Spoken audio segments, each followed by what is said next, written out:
Hello friends, welcome to Indian study पर आपका स्वागत है। दोस्तों, आज की इस वीडियो में मैं आप लोगों के लिए जीके का टेस्ट लेकर के आया हूं, जो कि आपके आने वाले एग्जाम यूपीएसआई के लिए बहुत ही ज़्यादा इंपॉर्टेंट है। जीके का मतलब मूल विधि, संविधान और जनरल नॉलेज से होगा, जैसा कि आपके एग्जाम में पूछा जाना है। तो दोस्तों, मैं आपसे बोलूंगा कि वीडियो को एंड तक जरूर देखिएगा, क्योंकि लास्ट में मैं आपसे क्वेश्चन भी पूछूंगा और उसका आंसर आपको कमेंट बॉक्स में बताना होगा। इस वीडियो की पीडीएफ डिस्क्रिप्शन में टेलीग्राम चैनल का लिंक दिया हुआ है, वहां से आप प्राप्त कर सकते हैं। पहला क्वेश्चन, माउंट आबू स्थित मशहूर दिलवाड़ा जैन मंदिर निम्नलिखित में से किस समुदाय का पवित्र तीर्थ स्थल है? जल्दी बताओ। आप सभी लोग जानते हैं, बहुत सिंपल क्वेश्चन है। माउंट आबू दिलवाड़ा जैन मंदिर, इसका पूरा नाम भी यही है। तो यहाँ पर दूसरा ऑप्शन करेक्ट हो जाएगा, जैनों का है ये। सन 1540 में कन्नौज की लड़ाई शेरशाह और किसके बीच लड़ी गई? जल्दी बताओ। क्वेश्चन नंबर 42, किसके बीच लड़ी गई? तो आपका सही आंसर हो जाएगा सर, शेरशाह और हुमायूं के बीच लड़ी गई। दूसरा ऑप्शन यहाँ पर आपका बिल्कुल क्या हो जाएगा? करेक्ट हो जाएगा, जिसमें हुमायूं जो है वो हार जाता है और नदी में डूब जाता है, जिसमें एक निजाम नाम भिस्ती को मिलता है। उसके बाद हुमायूं जो है बहुत गरीबी का जीवन जो है वो यापन करता है। लेकिन शेरशाह की जब मृत्यु हो जाती है उक्का नामक गोले से दागते समय, फिर हुमायूं जो है दोबारा हमला करता है और फिर जो है दोबारा हुमायूं विजयी प्राप्त कर लेता है और राजा बन जाता है। तो यहाँ पर आपका फिलहाल दूसरा ऑप्शन करेक्ट होगा। भारतीय स्वतंत्रता संग्राम में करो या मरो का नारा किस आंदोलन से जुड़ा? जल्दी बताइए, किस आंदोलन से जुड़ा है करो या मरो का नारा? तो सही आंसर हो जाएगा भारत छोड़ो आंदोलन। और ये कब स्टार्ट हुआ था? 1942। यानी कि इस क्वेश्चन का चौथा ऑप्शन सर बिल्कुल करेक्ट हो जाएगा। भारतीय संविधान निम्नलिखित में से कब अस्तित्व में आया? देखो, हम बात कर रहे हैं अस्तित्व की। अस्तित्व में कब आया? अस्तित्व का मतलब जब लागू होगा, बनकर के तैयार 26 नवंबर 1949 को हो गया था, लेकिन अस्तित्व में आया 26 जनवरी 1950 को सर। ठीक है। नेक्स्ट क्वेश्चन, भारतीय संविधान का आर्टिकल 48A पर्यावरण का संरक्षण और सुधार एवं वन और वन्य जीव की सुरक्षा किससे संबंधित है? तो आप सभी लोग जानते हैं कि भैया 36 से 51 तक राज्य के नीति निर्देशक तत्व दिए हुए हैं। तो बस बात ही खत्म हो गई। तो चौथा ऑप्शन यहाँ पर आपका बिल्कुल करेक्ट हो जाएगा। लोकसभा में राज्यों में कुल सदस्यों की संख्या, जल्दी बताओ। लोकसभा वाला टॉपिक बड़ा पढ़ा चुका हूं मैं, अब जल्दी बताओ। नहीं बता पाओगे तो पिटाई हो जाएगी। तो सही आंसर आपके क्या हो जाएगा? 530। यानी कि इस क्वेश्चन का दूसरा ऑप्शन करेक्ट। लोकसभा में राज्यों के प्रादेशिक निर्वाचित क्षेत्रों में अधिकतम 500 सदस्य हैं और 20 सदस्य चुने जाते हैं आपके केंद्र शासित प्रदेशों से। ठीक है ना? तो ये भी आपको पता होना चाहिए, सब कुछ समझाया हुआ है। संविधान पूरा पढ़ा रहा हूँ। राष्ट्रपति, उपराष्ट्रपति, लोकसभा और राज्यसभा का टॉपिक आज अपलोड हो गया। डेली बेसिस पे पढ़ा रहा हूँ। अगर आप देखोगे तो मजा आएगा, यकीनन बहुत सारी चीजें सीखने को मिलेंगी।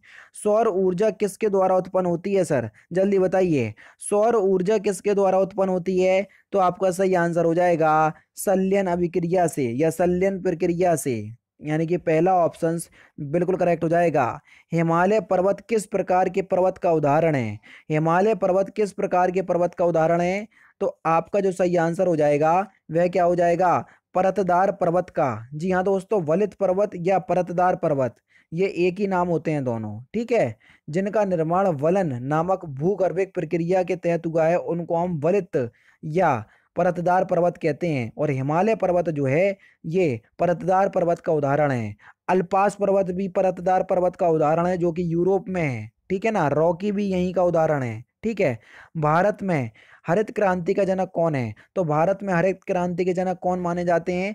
तो आपका सही आंसर क्या हो जाएगा सर? देखो, MS स्वामीनाथन। लेकिन यहाँ पर तो ऑप्शंस में दिए ही नहीं है, अब आप क्या लगाओगे भैया? अब मुश्किल है, तो हम तो नॉर्मन बोरलॉग ही लगाएंगे। तो दूसरा ऑप्शन करेक्ट। अगर दिए होते तो ठीक है, अगर नहीं दिए तो हम भैया नॉर्मन बोरलॉग लगाएंगे। भारत में सर्वाधिक लंबा प्लेटफॉर्म कहाँ पर है? जल्दी बताओ, जल्दी बताओ। सही आंसर आपका क्या हो जाएगा? गोरखपुर। तो दूसरा ऑप्शन करेक्ट। अब आप बोलोगे सर यहाँ पर काट दो। अब आप किस जगह का प्लेटफॉर्म जो है अब भारत का सबसे लंबा प्लेटफॉर्म बन चुका है? तो इस क्वेश्चन का आंसर आप मुझे कमेंट बॉक्स में बताएंगे। गोरखपुर का सेकंड नंबर पे आ गया है। कौन सी ऐसी जगह है जहां पर भारत का सबसे लंबा प्लेटफॉर्म बनाया गया? तो मुझे कमेंट बॉक्स में जरूर से बताइएगा। आज का आपका क्वेश्चन यही है। भारतीय रिजर्व बैंक का लेख वर्ष क्या है? जल्दी बताओ, लेख वर्ष क्या है भारतीय रिजर्व बैंक का? तो आइस आपका सही आंसर हो जाएगा जुलाई और जून, यानी कि इस क्वेश्चंस का दूसरा ऑप्शन करेक्ट। भारतीय रिजर्व बैंक की स्थापना 1935 में हुई थी। इसका नेशनलाइजेशन यानी कि राष्ट्रीयकरण 1949 को हुआ था सर, ठीक है ना। और 1 जुलाई से इसका कार्यकारी वर्ष स्टार्ट होता है और जून को खत्म भी हो जाता है। निम्नलिखित में से साक्षरता दर किस राज्य में सबसे अधिक है? सबसे अधिक साक्षरता दर किस राज्य में है? अब आप बोलोगे केरल, ऑप्शंस में ही नहीं है, फिर क्या करोगे? केरल में 93% है, उसके बाद है आपकी मिजोरम में। तो यहाँ पर चौथा ऑप्शन करेक्ट हो जाएगा। निम्नलिखित में से सदस्य राशि कौन सी नहीं है? जल्दी बताओ, सदस्य राशि कौन सी नहीं है? अब मैंने एक वीडियो बनाई हुई है जिसमें मिलियंस में व्यूज हैं, और कई बच्चे कमेंट करते हैं सर बहुत मजा आ गया वीडियो देख के, और कई कहते हैं कि सर आपकी जो ट्रिक है वो फेल हो गई। अब यहीं पर देख लो, रेंडमली क्वेश्चन आया, मैंने अपनी तरफ से तो नहीं बताया। मैंने बोला जिसमें बा आए वो सदस्य राशि, और जिसमें बा नहीं आए वो अदिश राशि। बा आ गया सदस्य हो गया, बा आ गया सदस्य हो गया, बा आ गया सदस्य हो गई। कार में बा आ रहा नहीं आ रहा, तो यही आदेश हो गई। तो पहला ऑप्शन यहाँ पर आपका बिल्कुल करेक्ट। मैं बोल तो रहा हूँ हाँ, कुछ जगह जो है ये ट्रिक जो है फॉलो नहीं होती, लेकिन यकीन मानो ऑप्शंस आपको ऐसे ही मिलेंगे 99% कि आप आराम से पहचान लोगे। बिजली के बल्ब का फिलामेंट किससे बना होता है? Simple questions. तो ये टंगिस्टन का बना होता है, और टंगिस्टन को किससे डिनोट करते हैं सर? डब्ल्यू से डिनोट करते हैं। ये भी क्वेश्चंस पूछा जा चुका है। हाइड्रोजन की परमाणु संख्या कितनी है? तो हाइड्रोजन की परमाणु संख्या कितनी होती है? 1, यानी कि 1 होती है हाइड्रोजन की परमाणु संख्या। कोश का सिद्धांत का प्रस्ताव देने वाले वैज्ञानिक का नाम बताइए। कोश का सिद्धांत का प्रस्ताव देने वाले वैज्ञानिक का नाम क्या है सर? तो आपका सही आंसर हो जाएगा स्लाइडेन और स्वान, यानी कि पहला ऑप्शन यहाँ पर आपका बिल्कुल करेक्ट है। कौन सा? पहला ऑप्शन करेक्ट। प्रकाश संश्लेषित वनस्पति कोशिका में स्थित फिल इन द ब्लैंक्स में होता है। जल्दी बताओ। तो आपका सही आंसर हो जाएगा क्लोरोप्लास्ट, यानी कि दूसरा ऑप्शन करेक्ट। प्रकाश संश्लेषण वनस्पति कोशिका में स्थित क्लोरोप्लास्ट में होता है। कंप्यूटर माउस का आविष्कार किसने किया था? सिंपल और इंपॉर्टेंट क्वेश्चंस। कंप्यूटर माउस का आविष्कार किसने किया था? तो ये डगलस ने किया था। तीसरा ऑप्शन करेक्ट। एक आईपी एड्रेस में कितने बिट्स होते हैं? जल्दी बताइए, एक आईपी एड्रेस में कितने बिट्स होते हैं? तो सही आंसर आपका क्या हो जाएगा सर? 32 बिट्स होते हैं। कितने होते हैं सर? 32 बिट्स होते हैं। दूसरा ऑप्शन यहाँ पर आपका बिल्कुल क्या हो जाएगा सर? करेक्ट हो जाएगा। Next question, Sundarban tiger reserve किस राज्य में है? सुंदरवन टाइगर रिजर्व किस राज्य में है? जल्दी बताइए। तो आपका सही आंसर हो जाएगा पश्चिम बंगाल, यानी कि इस क्वेश्चन का चौथा ऑप्शन करेक्ट हो जाएगा। गरबा लोक नृत्य किस क्षेत्र का? गरबा लोक नृत्य सर किस क्षेत्र का? जल्दी बताइए। तो आपका जो सही आंसर हो जाएगा वह हो जाएगा गुजरात का। दांडिया हो गया, गरबा हो गया, ये सभी कहाँ के? गुजरात के लोक नृत्य हैं। नेक्स्ट क्वेश्चन, अंतर्राष्ट्रीय महिला हिंसा उन्मूलन दिवस कब मनाया जाता है? जल्दी बताइए। अंतर्राष्ट्रीय महिला हिंसा उन्मूलन दिवस कब मनाया जाता है? तो आपका सही आंसर हो जाएगा 25 नवंबर को। जी हाँ दोस्तों, अंतर्राष्ट्रीय महिला हिंसा उन्मूलन दिवस 25 नवंबर को मनाया जाता है। तीसरा ऑप्शन यहाँ पर आपका बिल्कुल करेक्ट हो जाएगा। Uttar Pradesh arms constabulary act किस वर्ष पारित किया गया? जल्दी बताओ। Uttar Pradesh arms constabulary act कब पारित किया गया? तो आपका सही आंसर हो जाएगा 1948 में। कब पारित किया गया सर? 1948 में पारित किया गया। पहला ऑप्शन यहाँ पर आपका बिल्कुल करेक्ट हो जाएगा। प्रसिद्ध शास्त्रीय नायक या गायक भीमसेन जोशी संबंधित है किस घराने से? जल्दी बताओ, किस घराने से संबंधित है? तो आपका जो सही आंसर हो जाएगा वह हो जाएगा किराना घराने से। दूसरा ऑप्शन करेक्ट। शास्त्रीय संगीत में गायिका परंपरा एवं उनसे संबंधित राग रागनियों की प्रयोग की दृष्टि से अनेक घराने स्थापित किए गए, जिनमें सबसे बाद का घराना किराना घराना है। भीमसेन जोशी जो है वो किराने घराने से हैं, जबकि बनारस घराने से बहुत प्रमुख गायक हैं। राम सेवक मिश्र हो गए, उसके बाद नागेंद्र नाथ भट्टाचार्य हो गए, ये आपके कहाँ से हैं? बनारस घराने से। लखनऊ घराने से भी प्रसिद्ध मैं आपको बता दूं, जो आपके ख्याल गायकी हैं ये आपके लखनऊ घराने से हैं। और भी प्रमुख हैं, गुलाम हुसैन, उसके बाद गणपत राव, ये सभी लखनऊ घराने से हैं। नेक्स्ट क्वेश्चन से आपका, कि निम्नलिखित में से किस फसल के उत्पादन में उत्तर प्रदेश देश में प्रथम स्थान पर नहीं है? वर्ड पे थोड़ा ध्यान देना, नहीं है। गेहूं में है, आलू में है, गन्ने में है, चावल में पश्चिम बंगाल है, ना कि उत्तर प्रदेश। चौथा ऑप्शन करेक्ट। भारतीय दंड संहिता की धारा 405 और 409 किस विषय से संबंधित है? जल्दी बताओ। इंपोर्टेंट क्वेश्चन, किस विषय से संबंधित है? इंपोर्टेंट क्वेश्चन है। तो आपका सही आंसर क्या हो जाएगा सर? आपराधिक न्यास भंग से। भारतीय दंड संहिता की धारा 405 और 409 आपराधिक न्यास भंग से संबंधित है। इसका मतलब है यदि कोई भी किसी दूसरे व्यक्ति की संपत्ति, निधि इत्यादि पर अल्पकालिक अधिकार मिलने पर इसका दुरुपयोग करता है, उसका व्यय करता है या उसे अपने नाम पर परिवर्तित करता है, तो वह आपराधिक न्यास भंग की परिभाषा के अंतर्गत आता है। समझ गए? जिसका उल्लेख आईपीसी की धारा 405 और 409 में स्पष्ट रूप से दिया हुआ है, 405 से 409 के बीच। भारतीय दंड संहिता का कौन सा अध्याय वातावरण को स्वास्थ्य के लिए हानिकारक बनाने के लिए जुर्माने से संबंधित है? जल्दी बताइए। तो आपका सही आंसर क्या हो जाएगा? अध्याय 14, यानी कि इस क्वेश्चन का पहला ऑप्शन यहाँ पर आपका बिल्कुल क्या हो जाएगा? करेक्ट हो जाएगा, जो कि धारा 268 से 294 के तहत बिल्कुल यहाँ पर स्पष्टीकरण दिया हुआ है। नेक्स्ट क्वेश्चन की तरफ चल रहे हैं। ये किस यातायात का इस यातायात प्रतीक का अर्थ क्या है? जल्दी बताओ। इस यातायात चिन्ह का मतलब क्या है? 69। तो सही आंसर आपका क्या हो जाएगा? टी जंक्शन है। ये क्या है? T junction. तीसरा ऑप्शन करेक्ट हो जाएगा। नेक्स्ट क्वेश्चन से आपका सूचना का अधिकार, जिसको आरटीआई कहते हैं, अधिनियम के तहत किसी लोक सूचना अधिकारी से सूचना ना मिलने पर कितने दिनों के भीतर एक सूचना प्रार्थी प्रथम अपीलीय प्राधिकरण के पास अपनी अपील दर्ज करा सकता है? तो सही आंसर हो जाएगा सर 30 दिन, यानी कि 1 महीने के भीतर। नेक्स्ट क्वेश्चंस की तरफ चल रहे हैं। या अच्छे से समझा दूं इसे? चलो अच्छे से समझा देता हूँ। लोक सूचना अधिकारी में सूचना ना मिलने पर 30 दिनों के भीतर सूचना प्रार्थी प्रथम अपीलीय प्राधिकरण के पास अपनी अपीलीय दर्ज करा सकता है।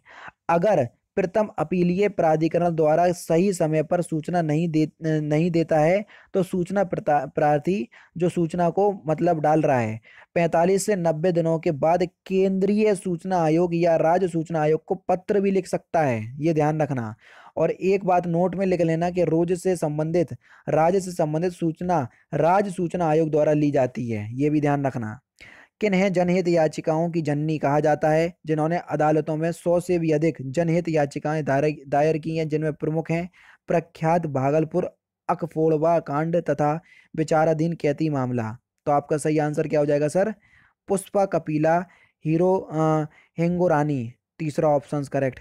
नेक्स्ट क्वेश्चन, यदि न्यायिक मामले में उच्चतम न्यायालय ने यह माना है कि पहली शादी के रहते हुए भी दूसरी शादी करना एक दंडनीय अपराध है, हालांकि इससे दूसरी शादी अमान्य नहीं होगी, तो आपका सही आंसर क्या हो जाएगा? सरला मुरुगन बनाम भारत संघ। पहला ऑप्शन यहाँ पर आपका बिल्कुल करेक्ट हो जाएगा। नेक्स्ट क्वेश्चन, संविधान के अनुसार निम्नलिखित में से कौन सा लोक सेवकों के संबंध में सच है?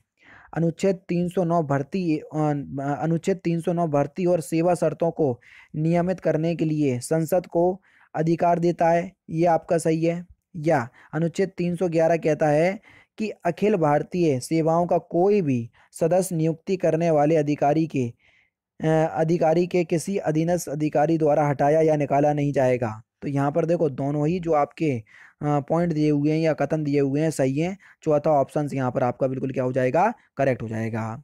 निम्न मौलिक अधिकारों को उस अनुच्छेद के आरोही क्रम में लगाएं जिसके तहत वे संविधान में दिखाई देते हैं। जल्दी बताओ। सबसे पहले आपको कौन सा देखने को मिलेगा? जल्दी बताओ। समानता का अधिकार, जो कि आर्टिकल कौन से में है? आर्टिकल 14 और आर्टिकल 14 से 15 के बीच में है। कौन सा? 14 से 15 नहीं, 14 से 18, 14 से 18 के बीच में है। ये आपका पहले नंबर पे आएगा समानता का अधिकार। फिर आएगा सर आपका स्वतंत्रता का अधिकार। स्वतंत्रता का अधिकार ये दूसरे नंबर पे आएगा, जो कि आर्टिकल कितने से है? जल्दी बताओ दोस्तों। आर्टिकल 19 से 22 के बीच में है कि नहीं है? फिर आपका क्या आ जाएगा? फिर आ जाएगा आपका शोषण के विरुद्ध अधिकार, जो कि तीसरे नंबर पे आएगा। ठीक है। और ये कहाँ से कहाँ तक है? 23 और 24। कितना? 23 और 24। और सबसे बाद में आ जाएगा आपका सांस्कृतिक और शैक्षिक अधिकार, जो कि कब से कहाँ तक है? 29 से 30 तक है। कितना है? 29 से 30 तक। तो इसका सही आंसर क्या हो जाएगा? CABD कौन से ऑप्शंस में दिया? देखो CABD कौन से ऑप्शंस में दिया सर? दूसरे ऑप्शंस में दिया, तो दूसरा ऑप्शंस बच्चे यहाँ पर बिल्कुल करेक्ट होगा। नेक्स्ट क्वेश्चन, भारतीय संविधान का कौन सा आर्टिकल यह कहता है कि राज्य देश के पर्यावरण के संरक्षण एवं संवर्धन का और वन तथा वन्य जीवों की रक्षा करने का प्रयास करेगा? ये जो क्वेश्चंस है ना, इसी सेट पेपर में मैं पढ़ा चुका हूँ। अगर आपने ध्यान से मेरा सेट पेपर देखा है तो इस क्वेश्चंस का आंसर आप दे दोगे। तो इस क्वेश्चंस का आंसर आप मुझे कमेंट बॉक्स में बताइएगा। तो दोस्तों ये थे आपके 40 इंपॉर्टेंट क्वेश्चंस जो कि मैंने आज की इस वीडियो में आपको कवर करवा दिए। वीडियो कैसी लगी तो मुझे कमेंट बॉक्स में ज़रूर से बता दीजिएगा। 500 लाइक का टारगेट रखता हूँ। वीडियो में कुछ भी अच्छा लगे तो वीडियो को लाइक ज़रूर कीजिएगा। तो दोस्तों फिलहाल की वीडियो में सिर्फ इतना ही। अगर आपको वीडियो पसंद आए तो प्लीज़ दोस्तों वीडियो को लाइक कीजिए, शेयर कीजिए और साथ ही साथ हमारे चैनल को सब्सक्राइब करना ना भूलें, क्योंकि मैं रोजाना इसी तरह के वीडियोस आप लोगों के लिए लाता रहता हूँ। नमस्कार दोस्तों, जय हिंद, जय भारत।